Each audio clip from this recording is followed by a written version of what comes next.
everyone! Today's art demo is going to be a resin seascape on a cheese board.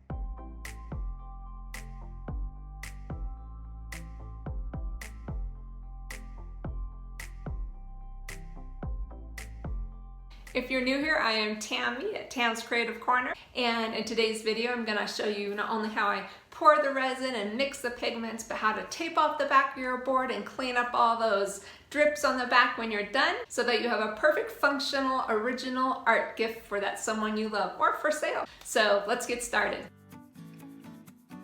I came across this really cool olive wood cheese board shaped kind of like a surfboard at one of my local TJ Maxx stores. You can also find them online at Amazon, but keep your eye out for things like this that make perfect functional gifts to resin.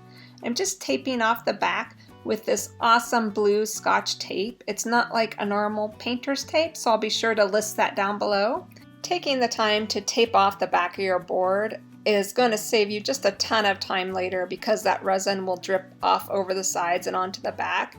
And yeah, there'll be a little bit of sanding sometimes on these, but oh, it saves you just a ton of time. So I'd rather do a lot of prep work up front than have to deal with it later.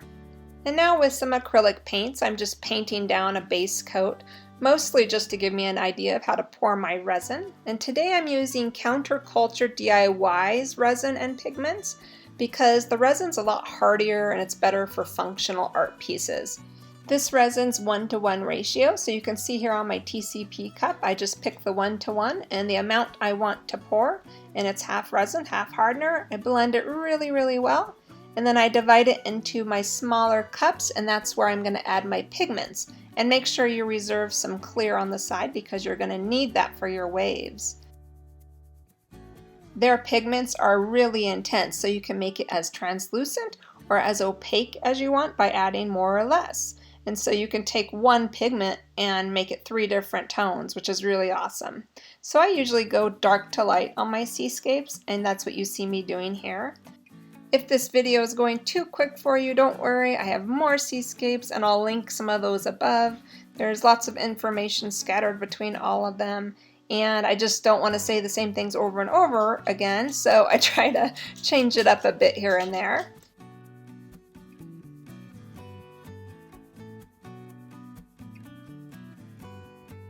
Once I get some resin poured out on my board, I like to get in there with my hands and just blend it with my fingers. And then I just keep adding pigments and resin until I get the color and the composition that I want. And then I'll go on and I'll start creating some of the waves.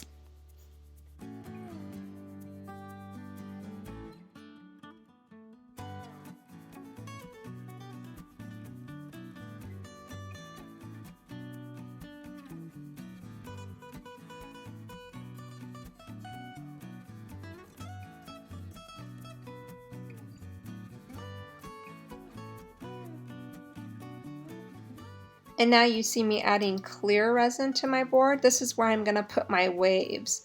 So because resin likes to go where resin is, you need to create some fluid area to put your waves. And I'm mixing up some Armor Art white epoxy pigment, and then I just lay that down into that clear resin so that it has some place to move. And then with the heat gun, as you move it, it's what develops the foamy look, the cells, and the lacing.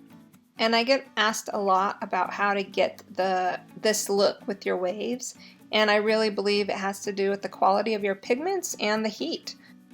And this heat gun has a variable temperature dial on the back and 2 different speeds, so it really helps control the amount of heat and flow you can get with it.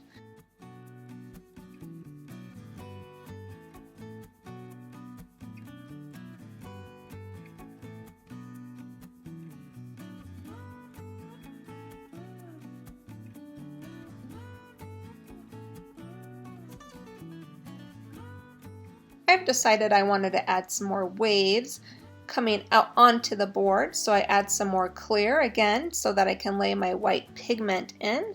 And then using my heat gun, I will move it around, creating that watery wave look rolling up onto the shore of the seascape.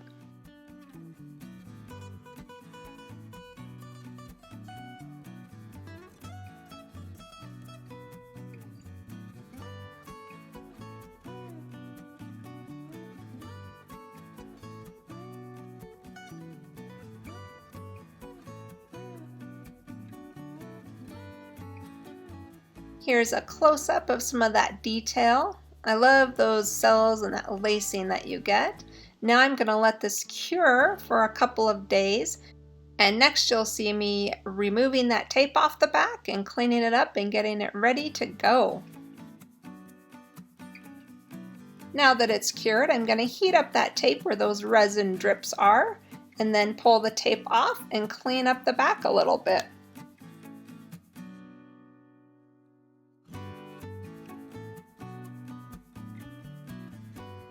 And now that the board is cleaned up and done, I love to burn my initials into the back as my signature on these functional art pieces.